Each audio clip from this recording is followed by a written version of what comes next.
Picture this: the year is 1415, and the fields of Agincourt run red with blood. The English army, hopelessly outnumbered, stands on the brink of annihilation. Yet by nightfall, they claim a victory so staggering it defies all odds. How? The answer lies not in swords or arrows, but in whispers, secret alliances woven in shadow, promises exchanged in hushed tones between kings and nobles who played both sides. This is the untold story of medieval power, where battles were won not just on the battlefield, but in the hidden chambers where rulers struck deals that would shape empires. Medieval kings didn't rule by strength alone. Behind every crown was a web of clandestine pacts, marriages brokered like chess moves, betrayals masked by feasts, and treaties signed in ink that could vanish with a single torch. Imagine standing in those candlelit halls where a single overheard word could mean the difference between a throne and a traitor's noose. These were the games that toppled dynasties, where loyalty was currency and even family ties could be severed with a dagger's stroke. So what secrets lurked beneath the surface of history's most famous reigns? From the Templars' doomed pact with Philip IV to the Habsburgs' silent stranglehold on Europe, we're pulling back the tapestry to reveal the truth. This isn't just a tale of kings and battles. It's a journey into the heart of deception, where the fate of millions hung on a handshake in the dark, ready to uncover the lies that built the medieval world. Then follow me into the shadows where the real Game of Thrones began. Medieval alliances were never as simple as sworn oaths or parchment treaties gathering dust in some castle vault. These were living, breathing arrangements, constantly shifting like sand beneath the feet of kings. Power in the Middle Ages was a high-stakes dance, and alliances were the steps, sometimes a graceful minuet, other times a brutal stomp. Every handshake hid a dagger, every smile masked a calculation. Take marriage pacts, for instance. What looked like a joyous union of two noble houses was often a cold-blooded strategy. When Eleanor of Aquitaine married Henry II, she didn't just bring lands, she reshaped the map of Europe, but these bonds could unravel just as quickly. A daughter married to secure an ally one year might become a hostage the next if her father switched sides. Military support was another double-edged sword. A king might pledge knights to a neighbor's war, only to withdraw them the moment a better offer arrived. The 100 Years' War was riddled with such betrayals. The Duke of Burgundy famously flipped between England and France so often that his coat of arms might as well have been a weather vane. And then there were the trade agreements, silent killers wrapped in merchants' wool.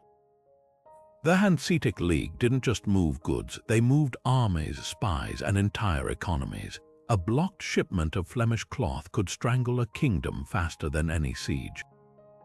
Secrecy was the lifeblood of these deals. Public alliances invited retaliation, so the smartest rulers played their cards close. Letters were written in cipher, messengers were sent disguised as pilgrims, and treaties were sealed in hidden chambers with only the flicker of a candle as witness. Because in the end, medieval politics wasn't about loyalty, it was about survival. The moment an alliance stopped being useful, it was abandoned. Kings who forgot that lesson. They usually didn't live long enough to regret it. Charlemagne's empire was the crown jewel of medieval Europe, a sprawling realm that stretched from the Pyrenees to the Danube. But when the great emperor breathed his last in 814, his heirs didn't unite to preserve his legacy. Instead, they turned on each other in a ruthless game of betrayal, where whispered deals in torchlit halls carved the continent into pieces. The Treaty of Verdun in 843 might look like a neat diplomatic solution on parchment, but behind it lay a web of secret pacts, bribes, and backstabbing that would make even the most cunning modern politician blanch. Take Louis the German and Charles the Bald, two of Charlemagne's grandsons. Publicly, they swore oaths of brotherhood. Privately, they were plotting to gut their middle brother Lothaire's share of the empire. Maps show Verdun's divisions as clean lines, but those borders were drawn with daggers. Louis and Charles had been scheming for years, trading favors with regional warlords, promising church officials bishoprics in exchange for support, even hiring assassins to intimidate Lothaire's allies. One chronicler recounts how Charles secretly met with a faction of Lothaire's own nobles in a forest outside Metz, plying them with silver and threats until they agreed to abandon their sworn lord. The church wasn't just a bystander, it was a player. Bishops acted as middlemen, carrying encrypted messages between the brothers, their monasteries serving as neutral meeting grounds for negotiations. One letter from the Archbishop of Reims to Louis still survives, its coded passage hinting at a plan to sway Lothaire's key ally, the Count of Flanders, by promising him lands Charles secretly intended to seize later. This was diplomacy by double cross, where every agreement had an expiration date, and then there were the women. While history focuses on the kings, their wives and sisters were pulling strings in the shadows. Charles's wife Ermentrude allegedly brokered a secret deal with Louis's second wife, Emma, to ensure their children's inheritances, a pact so controversial it nearly sparked revolt when Lothaire got wind of it. These weren't just marital spats, they were power plays where a well-timed rumor could collapse an entire alliance, the true genius of Verdun's chaos. No one really won. The treaties' divisions were so unstable that within decades the brothers were at each other's throats again, but that was the point. In medieval politics, the best deals weren't the ones that brought peace, they were the ones that kept rivals too busy fighting each other to notice your next move. The Carolingians didn't just fracture an empire, they wrote the playbook for how to rule by chaos, and Europe's borders would never be the same. The invasion of England in 1066 wasn't just a battle, it was a masterpiece of backroom deals and broken promises. William the Conqueror didn't stumble onto the English throne by accident. He clawed his way there through a web of secret pacts, each more ruthless than the last.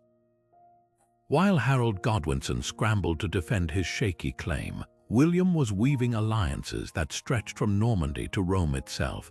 The Pope's blessing didn't come cheap. William promised to reform the English church, a subtle threat to the independent Saxon clergy who'd grown too comfortable under Harold's rule. Picture the scene, William's envoys slipping into the Vatican with chests of silver and whispered assurances, while Harold's messengers found the papal doors slammed shut. But holy approval alone couldn't fuel an invasion. William needed swords, lots of them. Norman nobles were a fractious bunch, more likely to feud with each other than follow a duke across the channel. So William played on their greed. He dangled English lands like bait, promising castles and titles to anyone who backed him. The unspoken threat, stay home, and your rivals might return as kings of their own stolen manors. Imagine the tension in that war council at Rouen, where restless barons leaned over maps glittering with imagined spoils, while William's spies watched for any sign of hesitation. Harold never stood a chance, not because he lacked courage, but because his own allies were knives waiting to twist. His brother Tostig, exiled and bitter, had already slithered into the court of Norway's king, Harald Hardrada, urging him to strike England from the north. And Edwin and Morcar, the northern earls, they'd sworn oaths to Harold, but their armies lingered just out of reach when the Normans landed, leaving him stranded at Hastings. Some historians suspect they'd been bought long before the first Norman ship left harbor. The most crushing betrayal came from within Harold's own family. His exiled nephew, Hakon, was rumored to have ridden with William's scouts, guiding them to Saxon weaknesses. Imagine the chaos of that October morning, the Norman cavalry feigning retreat, luring Harold's shield wall into the open, while somewhere in the mist, a traitor's whisper sealed England's fate. Hastings wasn't won by arrows alone. It was conquered in shadowed chapels, bribed courtyards, and the cold calculus of men who knew loyalty was just another coin to spend. Henry II didn't just rule an empire, he juggled lit torches over a powder keg. The Angevin domains stretched from Scotland to the Pyrenees, a patchwork of territories held together by marriage pacts, battlefield victories, and sheer force of will. But beneath the surface of this glittering realm simmered betrayals so venomous they'd make a viper flinch. At the heart of it all, Henry's own family. His wife, Eleanor of Aquitaine, wasn't just a queen, she was a master tactician who'd spent years navigating the lethal courts of Europe. When Henry's sons rebelled, they didn't act alone. They had help from kings who'd been waiting decades to shatter Angevin power. Take young Henry, the king's eldest. Crowned as his father's successor in a grand ceremony, he quickly grew restless under Henry II's iron grip. Behind closed doors, he struck deals with Louis VII of France, his father's oldest enemy. The French king, still seething over losing Eleanor to Henry years earlier, saw his chance. He funneled money and knights to the rebellious prince, all while publicly playing the concerned father-in-law. Then came Geoffrey and Richard, Henry's other sons, who joined the revolt with their own agendas. Geoffrey married the sister of Brittany's duke, pulling that fractious region into the conflict, while Richard, future Lionheart, secretly pledged homage to the French crown for Aquitaine, effectively undermining his own father's authority. Eleanor's role in this drama was anything but passive. Chroniclers whisper of her sending coded messages from her chambers in Poitiers, urging her sons to resist their father's control. Some claim she even orchestrated the alliance between Richard and Philip Augustus, Louis's cunning son, who would later become France's greatest Angevin nemesis. The rebellion of 1173 wasn't just a family spat, it was a geopolitical earthquake. For months, Henry fought a war on 5 fronts, battling his sons, French armies, and rebellious barons who smelled blood in the water. The real twist, the rebels' secret weapon, was information.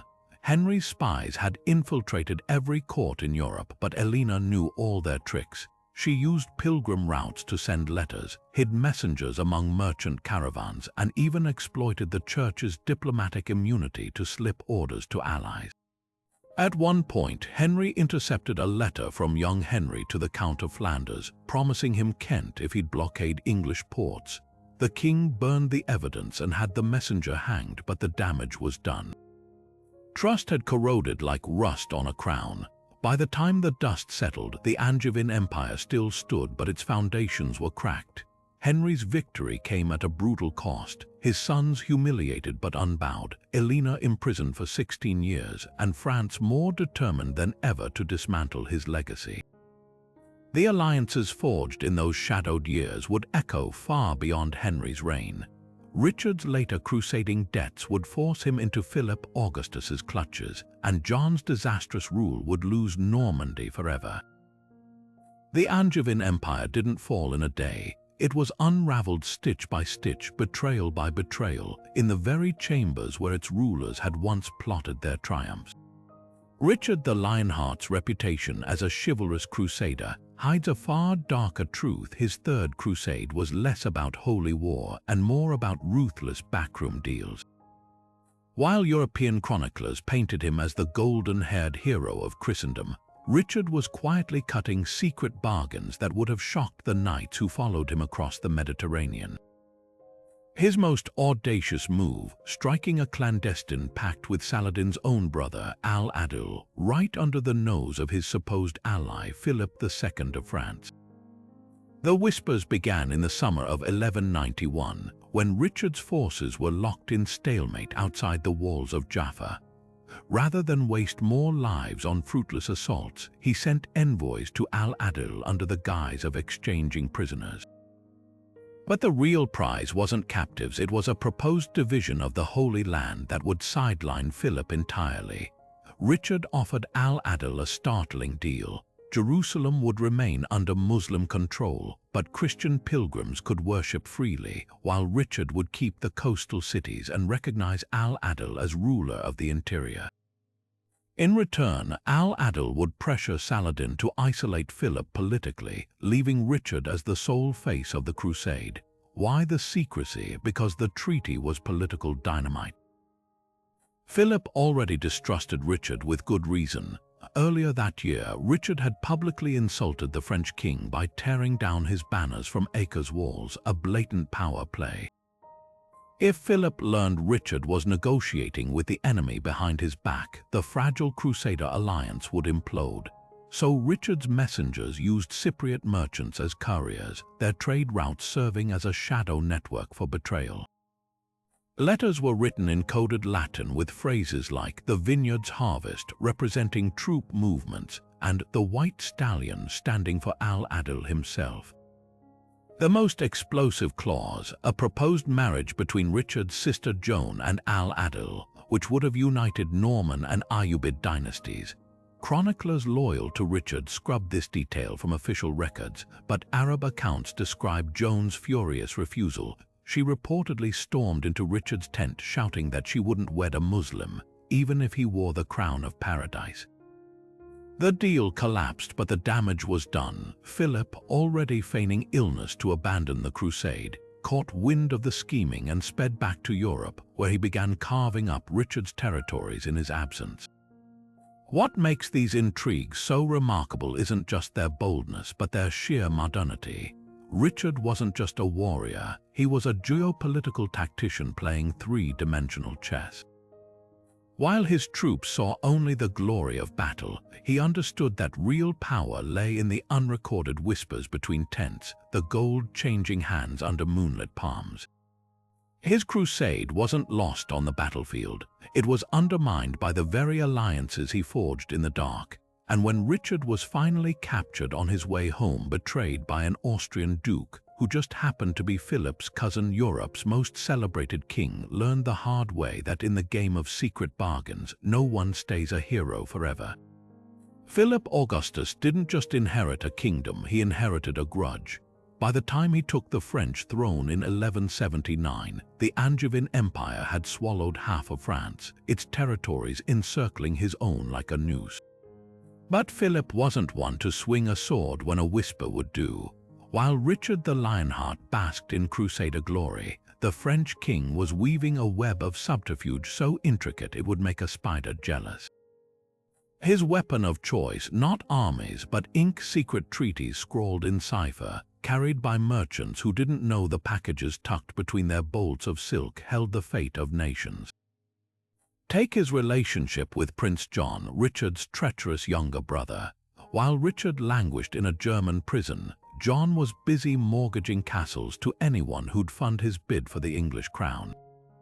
Philip didn't just bankroll this betrayal, he orchestrated it. French gold flowed into John's coffers through a network of Lombard bankers, each transaction disguised as trade debts. But the real masterpiece was how Philip manipulated the church's postal system. Bishops loyal to France, and there were many, let their couriers carry John's treasonous correspondence, knowing the sanctity of church messengers made their pouches immune to search.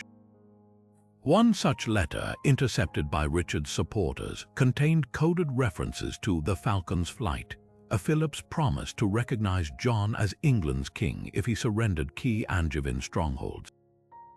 The spies were everywhere. In Normandy, French agents posed as wine merchants, their casques hollowed out to hide maps of castle weaknesses. At Chinon, a kitchen servant on Philip's payroll slipped henbane into the garrison stew, leaving them too delirious to resist the midnight assault. But Philip's most audacious move was turning Richard's own allies against him. The Count of Toulouse, long an Angevin supporter, suddenly switched sides after hunting accidents befell his heirs, leaving only a child under Philip's protection as heir.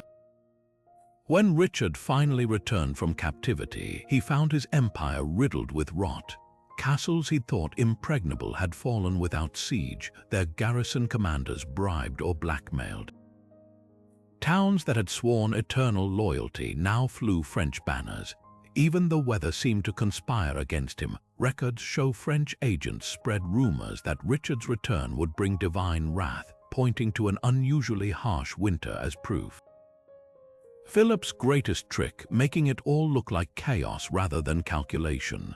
By the time Richard died at Chalice in 1199, shot by a boy with a crossbow whose family, incidentally, later received French pensions, the Angevin Empire was already gutted. John's subsequent losses weren't military blunders, they were the culmination of Philip's decade-long campaign of slow poison. In the end, the king who rarely drew his sword didn't need to. He'd already won the war no one saw coming, fought not on battlefields but in wine cellars, scriptoriums, and the cold hearts of men who knew gold outlasts steel.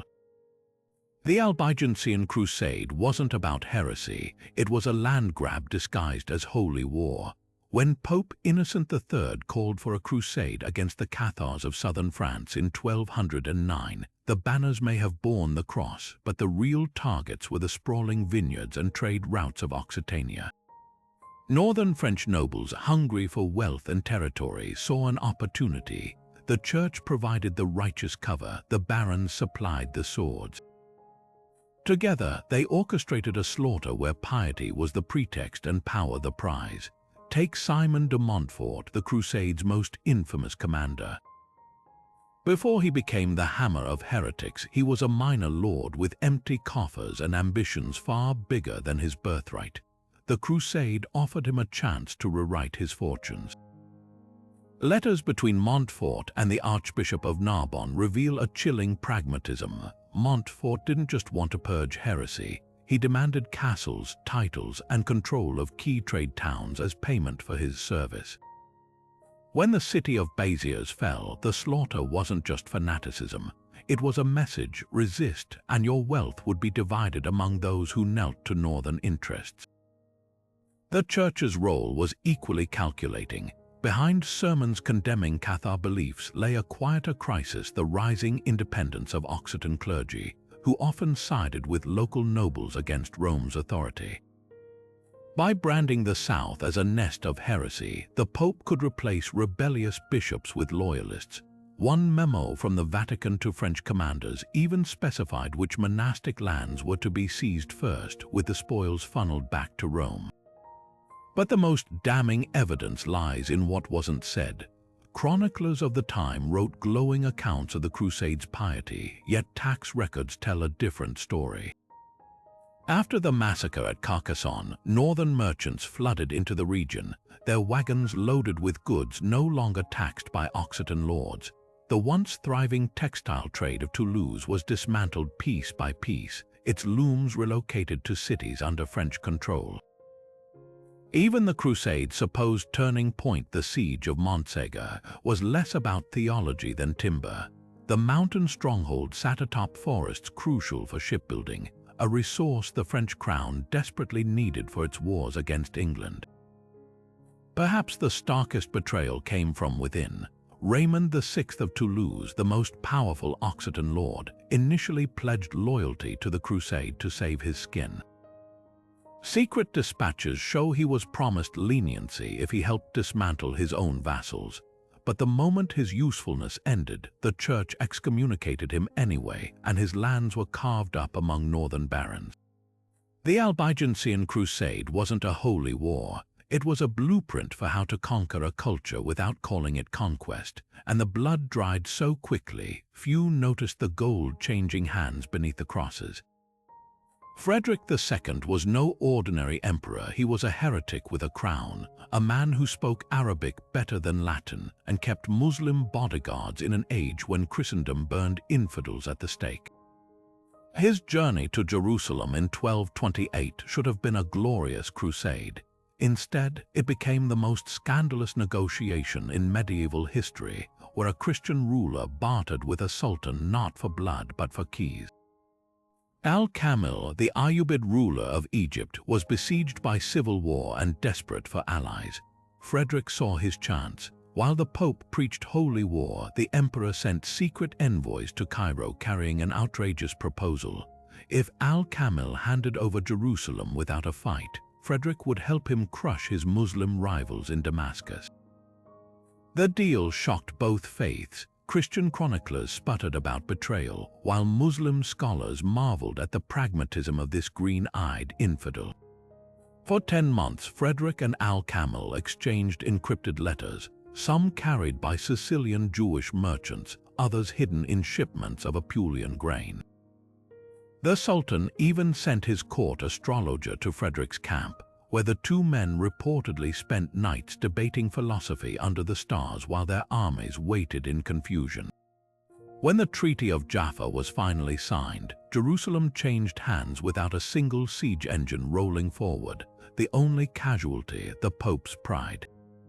But Frederick's real masterstroke was how he turned outrage into power. Knowing the Church would condemn his pact, he preemptively spun it as divine providence. His coronation in Jerusalem's Church of the Holy Sepulchre wasn't performed by the Patriarch. That staunch papal ally had fled the city in protest. Instead, Frederick placed the crown on his own head, declaring himself God's chosen instrument. Back in Europe, he flooded courts with propaganda, commissioning troubadours to sing of his bloodless triumph while quietly blackmailing German bishops who dared criticize him. Documents from the imperial archives reveal his spies had compiled dossiers on every clergyman's indiscretions, from stolen chalices to illegitimate children. The fallout reshaped medieval politics. Frederick's enemies, led by Pope Gregory IX, declared him the Antichrist and launched a crusade against Sicily. But the emperor had already secured his flank, marrying his son to the daughter of Jerusalem's exiled queen to legitimize his hold on the holy city. Meanwhile, Al-Kamil faced revolt from his own people for selling Islam's third holiest site. The Sultan's solution blamed the Franks, claiming he'd only surrendered a hollow shell. Jerusalem's walls were left in ruins, its defenses dismantled. This was power played on a chessboard spanning continents, where faith was just another piece to sacrifice. Frederick proved that in the medieval world, the greatest victories came not from charging headlong into battle, but from knowing which hands to shake in the shadows.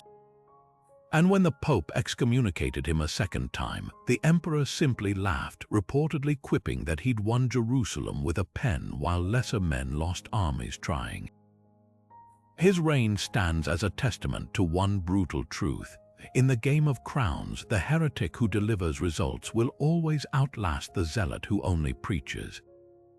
The winds howling across the Orkney Isles in 1263 carried more than sea spray. They bore whispers of rebellion. Alexander III of Scotland wasn't supposed to meet Håkon IV of Norway in that storm-lashed bay. Officially, their kingdoms were rivals, their ancestors having clashed for centuries over the Hebrides. But as English ambitions crept north like a rising tide, these two kings struck a deal that would have scandalized their courts. Under the pretense of negotiating disputed islands, they huddled in a smoke-filled longhouse on Rousay, its single door guarded by Alexander's Gaelic-speaking Highlanders and Håkon's battle-hardened Huscarls. The treaty they drafted that night wouldn't appear in royal archives. It was etched in runes on a walrus tusk later found buried near Kirkwall, promising mutual defense against the dragon from the south, their coded term for England's Henry III. This was no spontaneous pact. For years, Scottish Berlins had slipped into Norwegian fjords under cover of fishing expeditions, their hulls stuffed with wool and silver for Håkon's chieftains. In return, Viking ships delivered something far more valuable: intelligence. Norse traders embedded in English ports reported on troop movements, while Scottish monks whose monasteries doubled as spy networks relayed the information through psalms with hidden meanings. One surviving fragment from Melrose Abbey's records contains a seemingly innocuous hymn about shepherds watching wolves, later deciphered as a warning about English mercenaries massing near Berwick. The most daring operation involved Håkon's daughter, Margaret. Officially sent to Scotland as a hostage to ensure Norwegian compliance, she became Alexander's secret weapon. Fluent in French and Latin, she intercepted letters between English nobles and their Scottish sympathizers, rewriting key passages before resealing them with a counterfeit ring. When Henry III's envoy arrived in Edinburgh demanding Scotland's fealty, he was stunned to find Norse longships already anchored in the Firth of Forth, their sails neatly folded, their crews coincidentally visiting for a prearranged wedding feast. Yet this alliance wasn't built on trust. Both kings knew the other might turn at any moment. The treaty's true genius lay in its contingencies. If Håkon betrayed Scotland, Alexander could unleash the Lords of the Isles to ravage Norway's coastline. If Alexander reneged, Håkon had only to remind the Scottish nobles of their Norse blood. Half the Highland clans still traced descent from Viking raiders. Their pact survived precisely because it was forged between predators who recognized each other's teeth. The fallout came swiftly when Henry learned the truth. English chroniclers painted the alliance as barbaric collusion, accusing Alexander of consorting with heathens, but the damage was done. When Edward I, the infamous Hammer of the Scots, later invaded, he found the Highlands bristling with Norse-forged axes and island strongholds stocked with supplies from Burgundy. The Scottish-Norse conspiracy bought Scotland decades of breathing room, proving that sometimes the most potent resistance isn't waged on battlefields, but in the quiet understanding between kings who speak the language of survival. Edward I's conquest of Wales wasn't won with swords alone. It was sealed with lies written in ink and blood. When Llewellyn ap Gruffydd, the last true Prince of Wales, signed the Treaty of Aberconwy in 1277, he believed he'd secured peace. Edward had promised him everything: recognition of his title, the hand of his cousin Eleanor de Montfort in marriage, even the return of lost lands. But the parchment might as well have been woven from spider's silk, beautiful, fragile, and designed to trap. The marriage alliance was Edward's masterstroke. By offering his cousin as a bride, he played on medieval Wales's deepest vulnerability: legitimacy. For centuries, Welsh princes had struggled to unite their people against outsiders, their authority constantly undermined by rival kin. Llewellyn saw the union as a chance to legitimize his rule, tying his dynasty to English royalty. What he didn't know was that Edward had already ordered Eleanor's ship intercepted. French pirates likely paid English agents seized her vessel off the coast of Bristol, imprisoning her at Windsor Castle. The message was clear: Edward controlled even the air Llewellyn breathed. Archaeology tells the rest of the story. Beneath the rolling hills of Snowdonia lie the scorched remains of Dinas Bran, one of Llewellyn's key strongholds. Excavations reveal layers of ash and shattered masonry, the unmistakable signature of Edward's sappers, but the real betrayal is etched in the soil itself. Among the rubble, archaeologists found fragments of imported French wine jugs, evidence of the feast Llewellyn hosted for English envoys just months before the attack.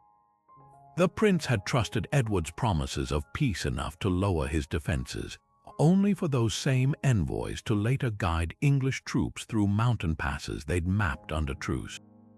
Edward's cruelty was methodical. After crushing Welsh resistance, he didn't just build castles, he obliterated memory. At Castle y Barra, Llewellyn's southern stronghold, his engineers didn't merely demolish walls. They methodically toppled every carved stone bearing the prince's crest, pounding the symbols into gravel. Recent ground-penetrating radar has revealed something even darker: mass graves just beyond the castle's outer ditch, their skeletons showing signs of execution-style wounds. These weren't battle casualties, they were the garrison who surrendered under Edward's personal promise of safe passage. The ultimate insult came in 1284, when Edward staged a coronation of sorts, not for a Welsh prince but for his own infant son. In a grotesque parody of Welsh tradition, he presented the boy as the Prince of Wales at Caernarfon Castle, built atop the ruins of Llewellyn's ancestral seat. The ceremony was a farce attended by English lords and paid Welsh collaborators, but Edward knew symbols cut deeper than swords. By stealing the very title he'd sworn to respect, he didn't just conquer Wales. He rewrote its destiny in the ledgers of history, turning living princes into footnotes beneath his forged parchments. Yet the land remembers, even now, when frost creeps over the ruins of Dinas Bran. Locals whisper that the wind carries Llewellyn's last unbroken oath, a promise that no treaty signed under the shadow of treachery ever truly dies. When the papal court packed its bags for Avignon in 1309, It wasn't a holy pilgrimage, it was a hostile takeover disguised as divine providence. Philip IV of France, known as the Fair for his looks but not his tactics, had spent years tightening his grip on the church like a noose. The Templars' annihilation was just the opening move. With Pope Clement V's election, Philip didn't just gain an ally, he installed a puppet whose strings stretched all the way to the Vatican treasury. The whispers in Avignon's halls weren't prayers, they were price lists. For every bishopric granted to a French noble, the king's coffers grew heavier. The move to Avignon itself was a masterclass in soft coercion. Officially, Clement cited Rome's unrest as his reason for relocating.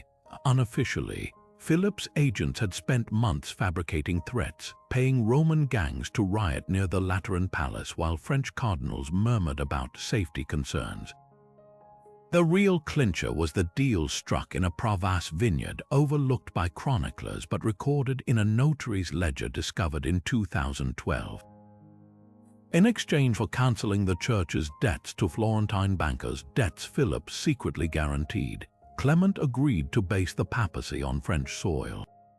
The bankers got paid, the Pope got protection, and Philip, he got a holy sanction for every land grab from Flanders to Gascony. But the true power lay in the shadows.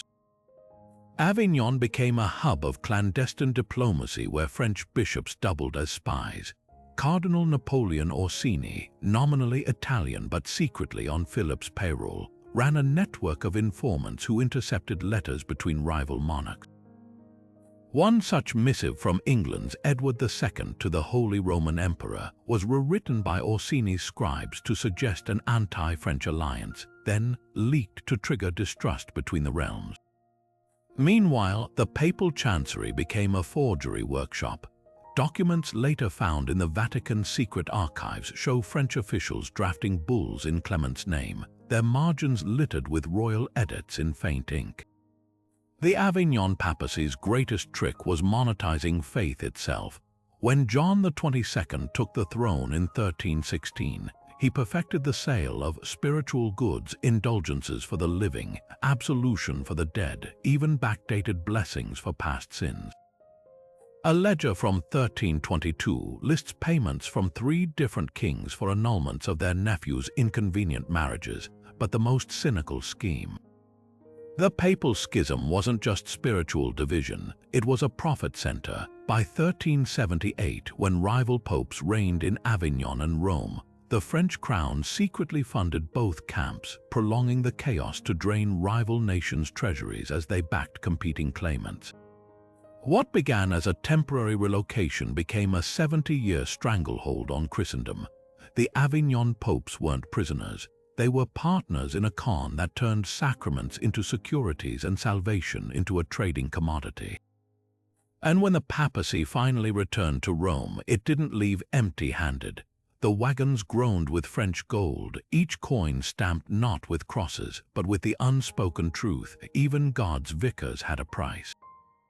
The 100 Years' War wasn't a single conflict, it was a century-long chess game where kings moved armies like pawns, and the real power plays happened off the battlefield. Take the Duchy of Burgundy, a French territory in name but a sovereign power in practice. Duke Philip the Good didn't just switch sides, he orchestrated a betrayal so cold it reshaped Europe's map. In 1420, at a feast in Montereau, Philip's father had been assassinated by the French Dauphin's men, or so the official story went. The truth: Philip's spies had staged the murder to look like a French plot, giving him the perfect excuse to pivot to England. Behind closed doors, Philip and Henry V of England had been negotiating for years. Secret clauses in their Treaty of Troyes promised Burgundy vast swaths of French land, including Champagne and Paris itself, if they helped crown Henry as France's king. The real prize, control of the Flanders wool trade, Europe's economic lifeblood. Philip's Flemish cities were drowning in English wool, while French silk merchants choked on embargoes. This wasn't patriotism, it was profit. By 1429, Burgundian troops were guarding London's gates while French peasants starved outside their own capital. But the most twisted alliance flared in Castile. Officially neutral, the Spanish kingdom secretly bankrolled English campaigns through a web of generous bankers. Why? Because every English victory meant more French wine shipments diverted to Castilian ports. Documents from Seville's archives reveal how Castilian merchants paid English privateers to harass French vessels, then rescued the cargoes for a fee. Yet when the winds changed, so did Castile. In 1453, they abruptly switched to backing France after discovering England had promised Navarre to their rivals in Aragon. The betrayal was so sudden, English garrisons in Bordeaux found their supply ships boarded by former allies. The war's deadliest weapon wasn't the longbow, it was parchment. Letters between John the Fearless of Burgundy and Henry IV still survive, their margins crammed with cipher keys for coordinating attacks.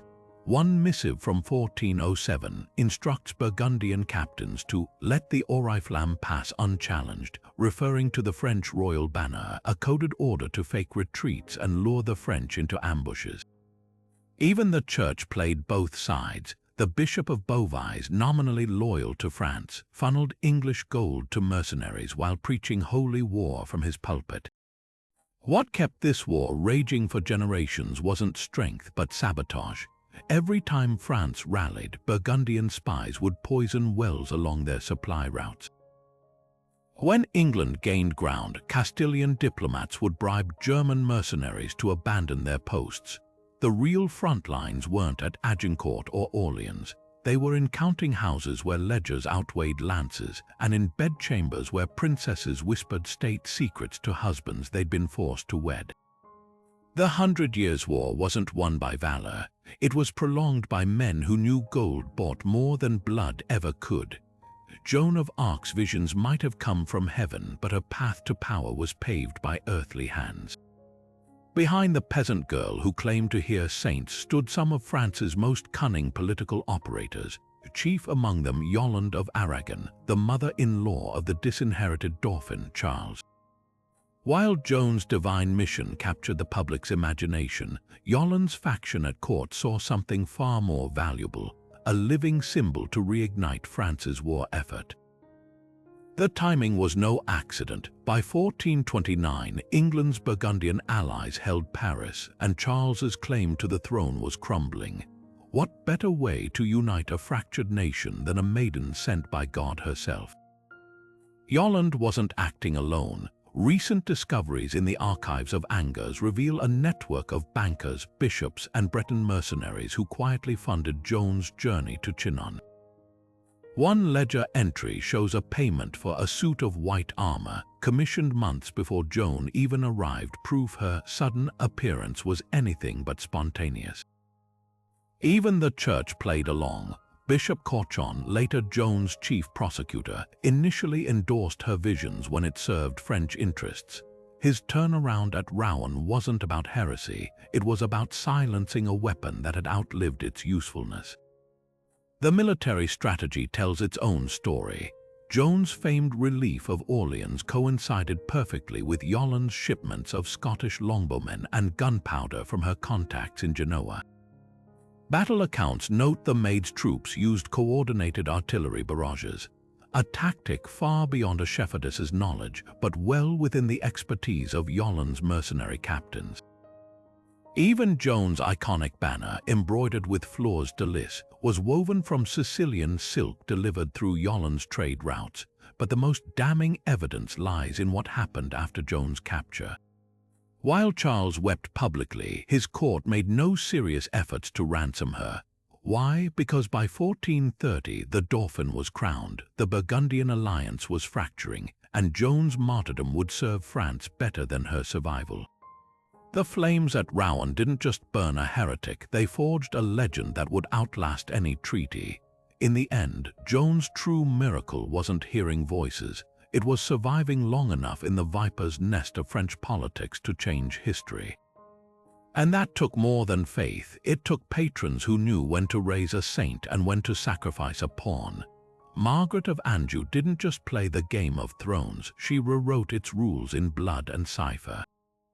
While the men of the Wars of the Roses clashed openly on battlefields, the real war unfolded in moonlit priories and smuggled letters written in lemon juice. Take her alliance with Warwick the Kingmaker, history's most infamous turncoat. On the surface, it made no sense. Warwick had spent years propping up Margaret's enemies, the Yorkists. But desperation breeds strange bedfellows. By 1469, Warwick's ambitions had outgrown his puppet king, Edward IV. He needed a queen who could match his ruthlessness, and Margaret, exiled in France with her son's crown slipping away, needed an army.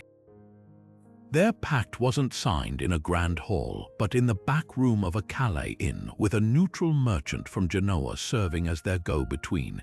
The logistics of their conspiracy were staggering. Warwick's agents used the wool trade as cover, hiding messages in bales of Flemish cloth destined for Margaret's court in Angers.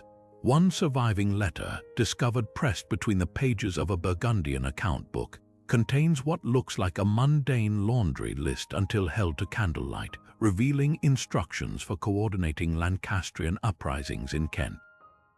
Even their meeting places were codes. The Swan meant Dover, the Falcon signaled Coventry, and references to harvest time warned of impending troop movements.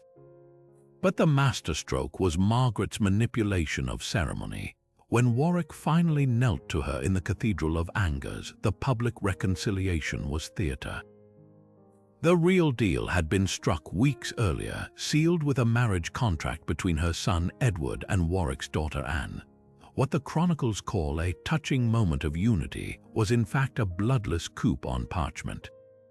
Margaret knew Warwick's loyalty would last only as long as it served him, so she made sure his betrayal of the Yorkists would be so total he could never switch back. The fallout was as brutal as it was predictable. Warwick's forces toppled Edward IV, only for the tables to turn again when Edward returned with fresh Burgundian mercenaries. The Kingmaker died face down in Barnet's mud, his pact with Margaret crumbling as swiftly as it had formed. Yet the deeper betrayal lay in the small print. Margaret had secretly kept channels open to Louis XI of France, hedging her bets even as Warwick fought for her cause. In the end, the Wars of the Roses weren't won by swords alone, but by the cold calculus of nobles who understood that every alliance was temporary, and every oath had an escape clause written between the lines. The Dukes of Burgundy wore their loyalty like a reversible cloak, one side embroidered with French lilies, the other stitched with English lions. While Europe bled in the 100 Years' War, Burgundy's rulers carved out a shadow empire built on double deals and disappearing ink.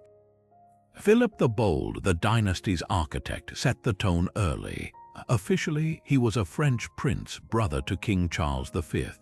But his treasury told another story. English wool tariffs filled Burgundian coffers while his spies fed both sides just enough intelligence to keep the war simmering. His grandson Philip the Good took the game to dizzying heights. At the Feast of the Pheasant in 1454, he publicly swore oaths to crusade against the Ottomans, a spectacle of chivalry with gold-plated peacocks and wine fountains. Behind the pageantry, his envoys were in Constantinople's last doomed weeks, offering the Byzantine Emperor Burgundian mercenaries for a price, the real twist. Those same soldiers were already contracted to the Ottomans through Genoese middlemen. The Treaty of Arras in 1435 was Burgundian duplicity perfected. Philip the Good pledged fealty to France's Charles VII, receiving vast lands in return. But tucked into Clause 17, written in faint ink only visible under candlelight, was a provision allowing Burgundy to reclaim those territories if France ever threatened English interests. This wasn't just hedging bets, it was political alchemy, turning every conflict into Burgundian profit. When Constantinople fell in 1453, Philip's crusading vows conveniently evaporated. Instead, Burgundian bankers financed both the Ottoman siege cannons and the Greek defense walls, while his agents brokered the sale of Byzantine relics to Italian collectors before the final assault even began. The ultimate power move came through marriage alliances. Charles the Bold, Philip's son, nearly outmaneuvered everyone by wedding Margaret of York, sister to England's Edward IV. The wedding contract, hidden for centuries in a Bruges monastery, contained a secret annex. Should Edward die without heirs, Burgundy would inherit England's French claims. Overnight, Charles went from French vassal to potential king of two realms. But Burgundy's brilliance was also its fatal flaw. By 1477, their web of betrayals had left them with no true allies, just a circle of enemies waiting to pounce. When Charles fell at Nancy, his frozen corpse was found stripped bare by looters, not unlike the hollowed-out alliances he'd spent a lifetime crafting. The Burgundian dukes proved one brutal truth. In medieval politics, you could play both sides, but only until the table collapsed beneath you. Ferdinand of Aragon and Isabella of Castile's wedding wasn't a love story. It was a military operation disguised as a royal procession. While the official chronicles paint their union in 1469 as a blessed alliance to unite Christian Spain, the real negotiations happened in locked chambers where scribes wrote in cipher and messengers traveled under false names.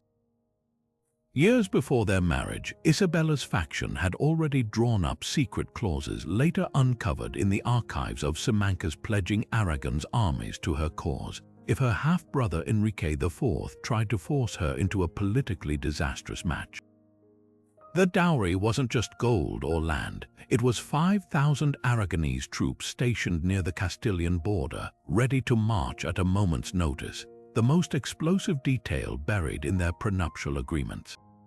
A clause allowing Ferdinand to command Castilian forces in Isabella's name, a provision so controversial it was deliberately omitted from public copies. This wasn't just about unity, it was a blueprint for conquest. Within months of their wedding, they leveraged this loophole to launch joint campaigns against Granada, with Isabella's Castilian treasury funding the war while Ferdinand's battle-hardened Aragonese knights formed the spearhead. Their famed piety masked a ruthless pragmatism.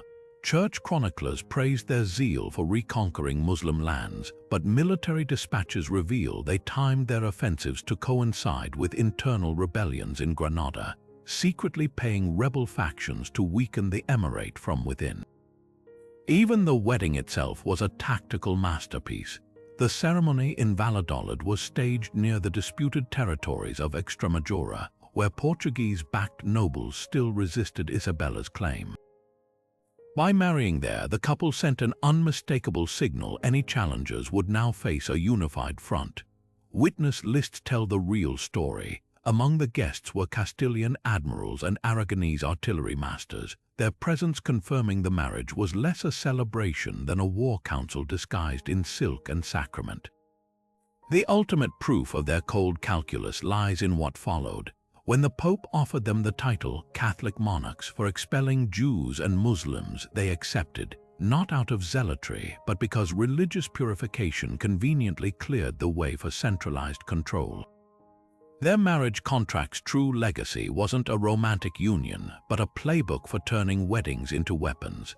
And when Columbus set sail 2 decades later, those same contractual clauses ensured every ounce of New World gold would flow into a single, unified treasury, proof that the most enduring conquests begin not on battlefields but in the fine print of a marriage certificate. Maximilian I didn't conquer Europe with armies, he bred his way to supremacy, one royal marriage at a time. While other monarchs bled their treasuries dry on battlefields, the Habsburg emperor turned wedding chapels into annexation chambers. His motto, Bella gerant alii tu Felix Austria nub, let others wage war, you happy Austria marry, wasn't just a clever phrase. It was the blueprint for history's most audacious land grab disguised as domestic bliss. Take his own marriage to Mary of Burgundy in 1477. On the surface, it was a love story, the young emperor rescuing the orphan duchess from French predators. But the real prize was Burgundy itself, a diamond-shaped territory stretching from the North Sea to the Alps. When Mary died in a hunting accident just 5 years later, Maximilian didn't mourn, he mobilized. Before her body was cold, he'd strong-armed their toddler son Philip's betrothal to Juana of Castile, stitching Habsburg ambition into the fabric of Spain. The game grew bolder with each generation. Maximilian's grandson Ferdinand married the heiress of Bohemia and Hungary, while his granddaughter Margaret wed the Duke of Savoy, a move that gave Austria strategic control of the Alpine passes. Every dowry came with strings, a clause granting military access, a secret pledge of future allegiance, or a conveniently timed inheritance dispute that required Habsburg arbitration. One betrothal contract from 1508, recently rediscovered in Vienna's archives, includes marginal notes in Maximilian's hand specifying that the bride's younger sisters were to remain unmarried, keeping their lands in play as future bargaining chips. What made this marital empire building so insidious was its cloak of legality. While French kings had to bleed for every inch of territory, Maximilian's descendants simply woke up to new realms deposited into their laps like inheritance checks. When Philip and Juana's son Charles inherited Spain, Burgundy, and Austria before even turning 20, Europe suddenly faced a colossus assembled not by conquest but by carefully drafted marriage contracts. The papal envoy who quipped that Habsburgs arrived at battles in cradles, not on horseback, wasn't joking. Their true weapons were genealogists and notaries. But behind the velvet gloves were iron fists. Those same wedding treaties contained hidden teeth, military assistance clauses buried under pages of floral prose. When Hungarian nobles rebelled against Ferdinand in 1526, they found themselves crushed not just by Austrian troops, but by Bohemian mercenaries dispatched under a 50-year-old marriage pact nobody had bothered to read. Even Maximilian's famed art patronage was propaganda. His knights in gilded armor, immortalized by Dürer, projected chivalric virtue while his lawyers quietly rewrote Europe's map with prenuptial agreements. The ultimate twist, this marital web ensnared the Habsburgs themselves. By the time Charles V ruled an empire where the sun never set, the family's obsession with bloodline purity had them wedding cousins so frequently their jaws protruded from generations of inbreeding. The same strategy that built their empire ultimately crippled it, proof that even the most brilliant schemes carry the seeds of their own undoing. Maximilian's true legacy wasn't the lands he won, but the ruthless calculus he taught Europe. Sometimes the sharpest sword is a wedding ring. Henry VII's rise to power wasn't a triumphant march, it was a shadowy ballet of whispered promises and vanishing ink. Behind the legend of Bosworth Field lies a far murkier truth. The first Tudor king didn't just defeat Richard III on that blood-soaked afternoon. He bought his crown years earlier in the backrooms of Breton manors and Scottish keeps, cutting deals he'd later scour from the record. Take his so-called exile in Brittany. Official histories paint it as a desperate flight from Yorkist assassins, but financial ledgers from Nantes tell another story. Duke Francis II didn't shelter Henry out of charity. He was promised Calais in exchange for 1,500 Breton mercenaries, a clause later erased from all copies of their treaty after Henry took the throne. The Scottish connection was even more damning. While Richard III paced Westminster, convinced his northern borders were secure, Henry's agents were in Edinburgh offering James III something irresistible: a marriage alliance between their heirs and, more crucially, permission to raid English border towns with impunity once Henry was king. A fragmentary letter preserved in Stirling Castle's archives hints at the price. "The town of Berwick shall remain in your hands," Henry supposedly wrote, knowing full well it had been English for centuries. When James's son later demanded Berwick as promised, Henry's response was to burn every surviving copy of their correspondence and send a chest of gilded plate instead. But the most explosive deals were with English traitors hiding in plain sight. The Stanley family, whose last-minute betrayal decided Bosworth, had been secretly guaranteed vast Cheshire lands in exchange for holding back their troops until the crucial moment. Court records show Henry later executed the lawyer who drafted that agreement, then redistributed the same lands to different loyalists, a neat way to erase the paper trail. Even his marriage to Elizabeth of York, touted as the reconciliation of warring roses, was cold calculation. Privy Council minutes from 1486 reveal Henry stalled the wedding for 2 years until he was certain no surviving documents could prove his claim relied on her lineage rather than conquest. What makes Henry's conspiracies so chilling is their thoroughness. Where other kings rewrote history, he deleted it. Archaeologists examining the ruins of Richmond Palace built on the site of his childhood stronghold found a hidden chamber beneath the chapel filled with charred parchment fragments. Among the ash, conservators identified snippets mentioning the Breton Obligation and the Scottish Compact, their edges blackened but the betrayals still legible. Henry didn't just secure his throne through backroom deals, he pioneered the art of ruling through deliberate amnesia. By the time his son Henry VIII took power, the origins of Tudor rule weren't just sanitized, they were hollowed out, leaving only a convenient myth where inconvenient truths once festered. Henry VIII didn't just break with Rome, he played both sides of the Reformation like a master puppeteer, pulling strings in the shadows while his public persona raged against popes and praised Protestant princes. Behind the bombast of his excommunication and the theatrics of dismantling monasteries, a far more cunning game unfolded. The king who proclaimed himself supreme head of the Church of England was simultaneously sending secret envoys to the Vatican, offering to return to papal obedience if the price was right. One such overture came in 1534, just months after Thomas More's execution. A decrypted letter from Henry's trusted diplomat Edmund Bonner to Pope Paul III surfaced in the Vatican archives centuries later. Coded in a cipher typically reserved for Venetian spice traders, it proposed a stunning bargain. Henry would restore England to Rome's fold in exchange for papal recognition of his annulment from Catherine of Aragon and a one-time dispensation to keep all dissolved monastic lands.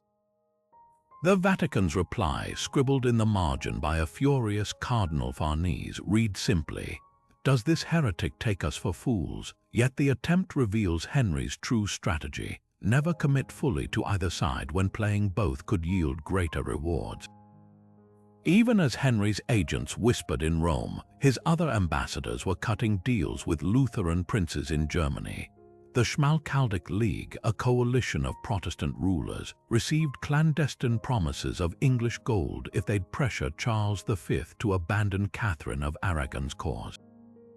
A surviving ledger from Saxony's treasury shows 3 unexplained payments in 1536, labeled the Lion's Gift, almost certainly Henry's covert subsidies.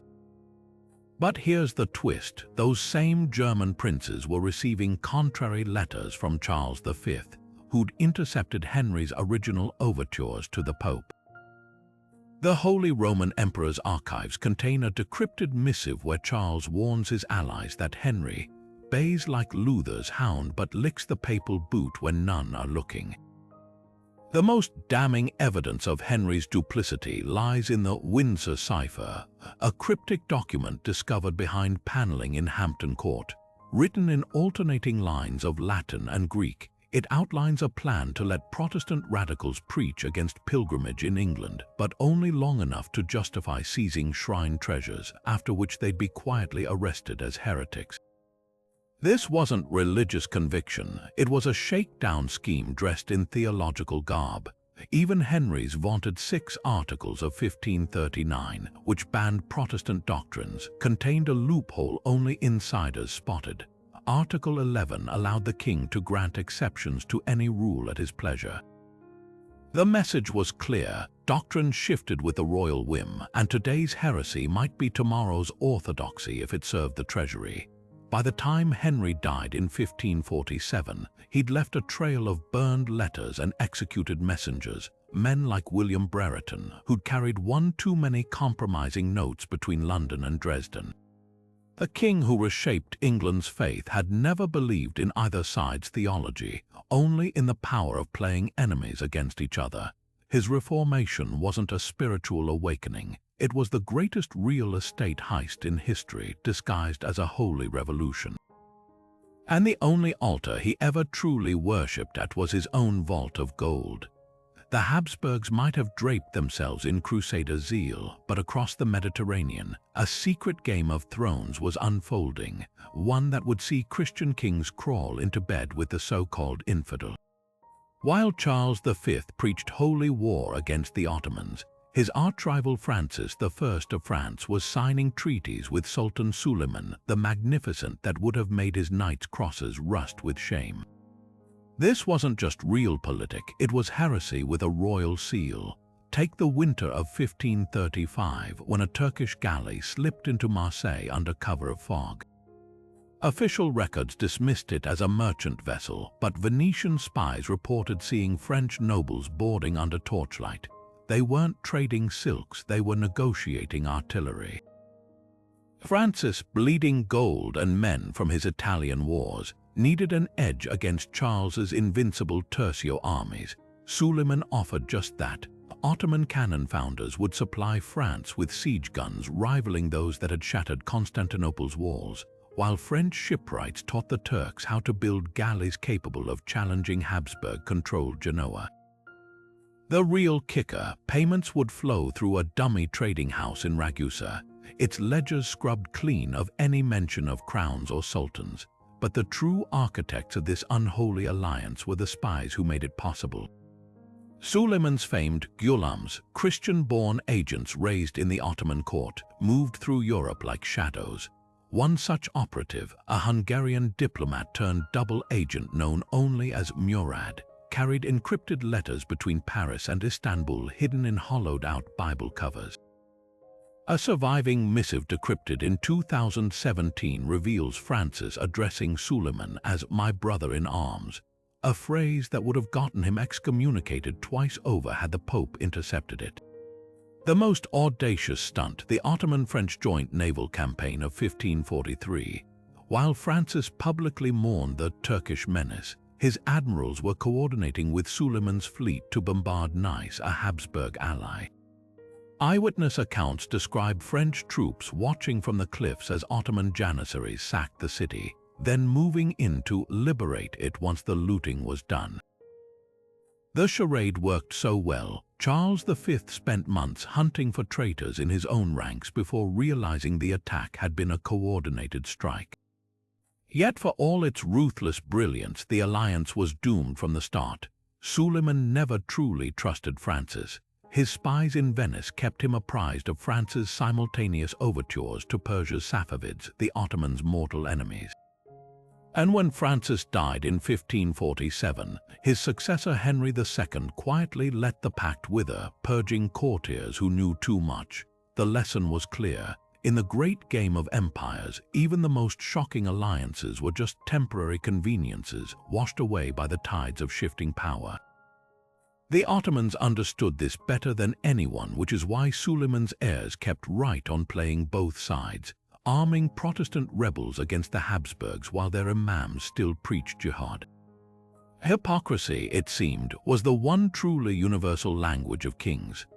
Charles V's empire stretched from the Andes to the Antwerp docks, but his most audacious power plays unfolded where few Europeans ever set foot: the courts of the Aztec and Inca emperors. While Spanish conquistadors carved paths of destruction through the Americas, the Habsburg emperor was orchestrating a shadow empire built on secret pacts with the very rulers his men were supposedly conquering. In 1521, as Cortés laid siege to Tenochtitlan, Charles's agents were already slipping past both Spanish and Aztec lines with an outrageous proposal. If Moctezuma's successors helped destabilize Portuguese claims in Brazil, the emperor would recognize their sovereignty over lands stretching to the Mayan frontier. The proof, a recently rediscovered map in Seville's archives, speckled with Habsburg eagles alongside Aztec glyphs, marking out territories supposedly gifted to Charles, but only if he delivered on his promises. The Inca gambit was even bolder. When Pizarro captured Atahualpa in 1532, Charles's Jesuit intermediaries had already brokered a back-channel deal with the Inca general Quizquiz. Coded messages sewn into llama wool tapestries outlined a plan. Quizquiz would prolong resistance in exchange for Habsburg weapons smuggled through Panama, keeping Peru's silver mines out of rival conquistadors' hands. One such shipment, 30 German-made arquebuses hidden in barrels of quinine, was intercepted near Quito, its bill of lading bearing the imperial seal. The irony was brutal. While Charles publicly decried the conquistadors' brutality, his private ledgers show payments to armorers supplying both sides of the conflict. Disease shattered these schemes before betrayal could. Smallpox raced ahead of diplomats, toppling Aztec and Inca hierarchies faster than any conspiracy. By 1535, the surviving Inca puppet rulers Charles had cultivated lay dead, and his Aztec allies had been reduced to painting Habsburg symbols on ruins their ancestors built. The final insult came from within his own court. Spanish colonists, furious at the emperor's meddling, deliberately infected Inca peace envoys with measles during negotiations at Lima in 1542.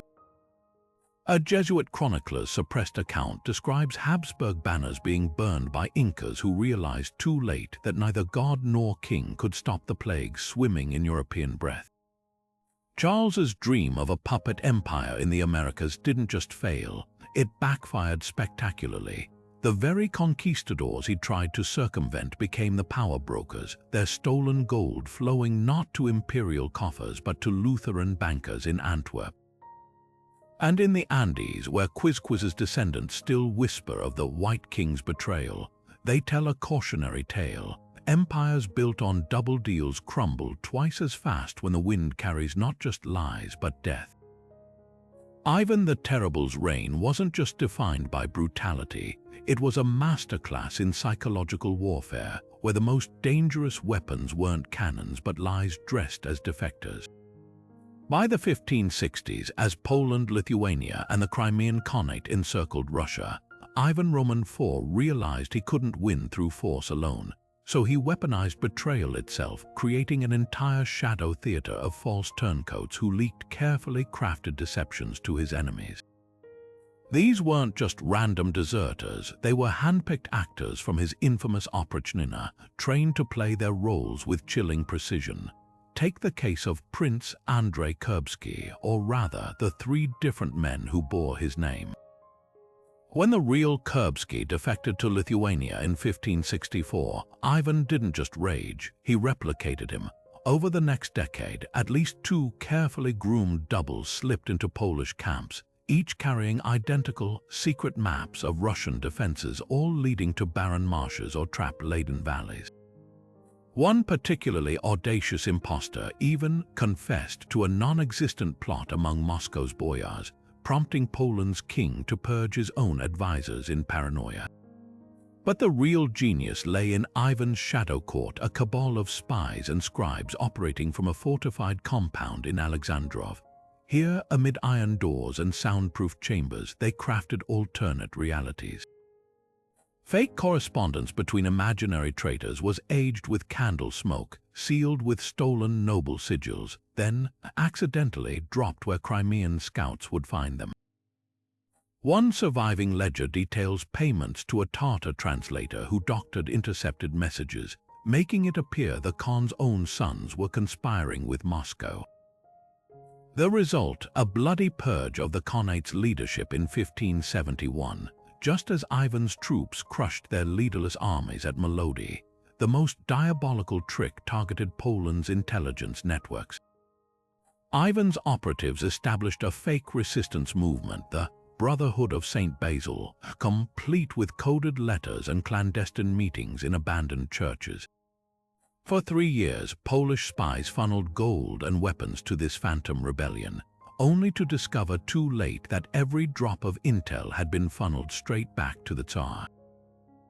When the final uprising was triggered in 1575, it wasn't rebels who stormed Poland's eastern garrisons, but Ivan's disguised streltsy. What made this deception so effective wasn't just its scale, but its cruelty. Ivan understood that the best lies contain kernels of truth. His false defectors always brought genuine secrets, just outdated ones. His forged letters mixed real noble grievances with fabricated treason. Even his infamous outbursts of rage were carefully staged, making his enemies believe they'd glimpsed the real Tsar beneath the mask. By the time he died in 1584, half of Europe's courts were trapped in hallways of mirrors where every whisper could be another of Ivan's echoes. The Terrible One didn't just rule Russia, he weaponized doubt itself, leaving his rivals to tear their own realms apart chasing phantoms. The St. Bartholomew's Day massacre didn't erupt from spontaneous rage. It was the culmination of a whispering campaign that stretched across Europe's Catholic courts, where ink and blood mixed in equal measure. On the surface, Paris in 1572 was a city celebrating peace. Huguenot nobles had gathered for the wedding of their leader, Henry of Navarre, to the king's sister Margaret. But behind the tapestried walls of the Louvre, a very different script was being rehearsed. Catherine de' Medici, the Queen Mother, wasn't just hosting a wedding, she was presiding over a death warrant. Letters intercepted by Spanish agents reveal that weeks before the massacre, she'd secured promises from Philip II of Spain and the Duke of Alba. If the Huguenot leadership was eliminated, Spanish gold would flow into France's depleted treasury, and the Vatican would absolve all participants in advance.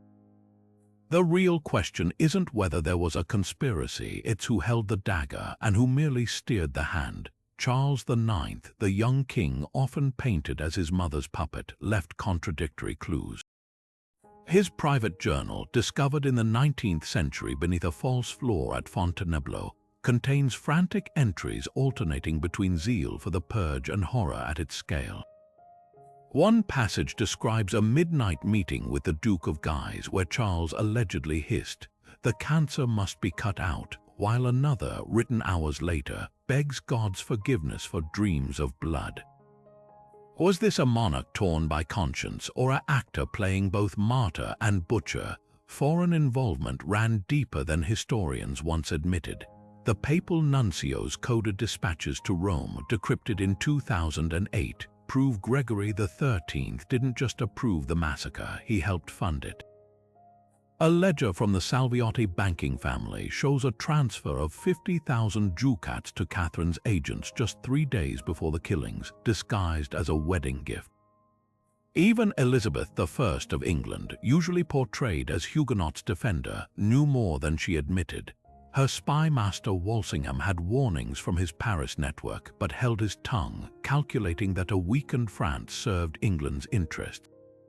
The massacre's true architects understood the power of plausible deniability. When the bell of Saint-Germain-l'Auxerrois was tolled at midnight on August 24th, it wasn't just a signal, it was a symphony of collusion.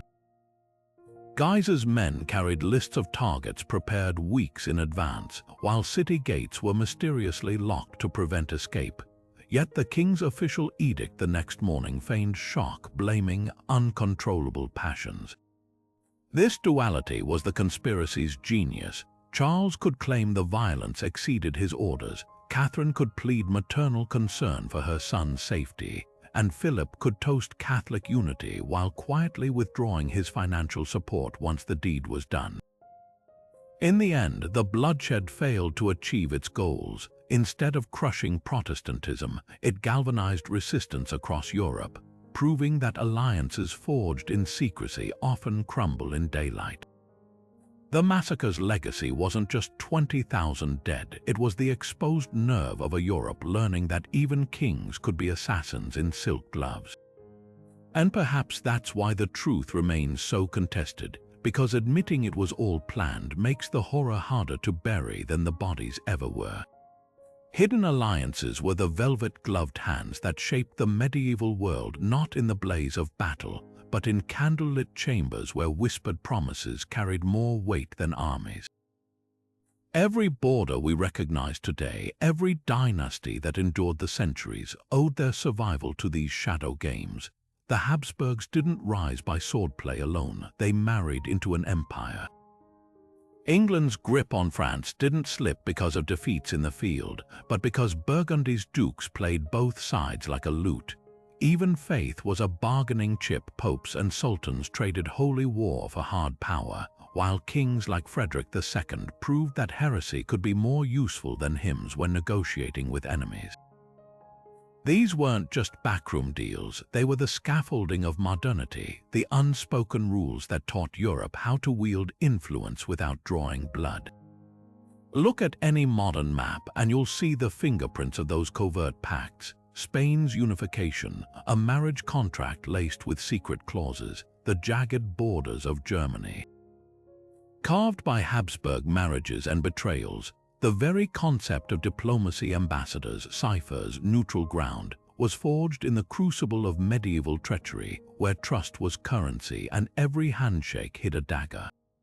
But here's the chilling truth: we'll never know the full scope of these schemes. For every treaty that survived the flames, 100 more vanished into the dark, burned by kings like Henry VII, or locked away in vaults like the Windsor cipher. History is written by the victors, but power, that belonged to the liars who knew how to bury their tracks.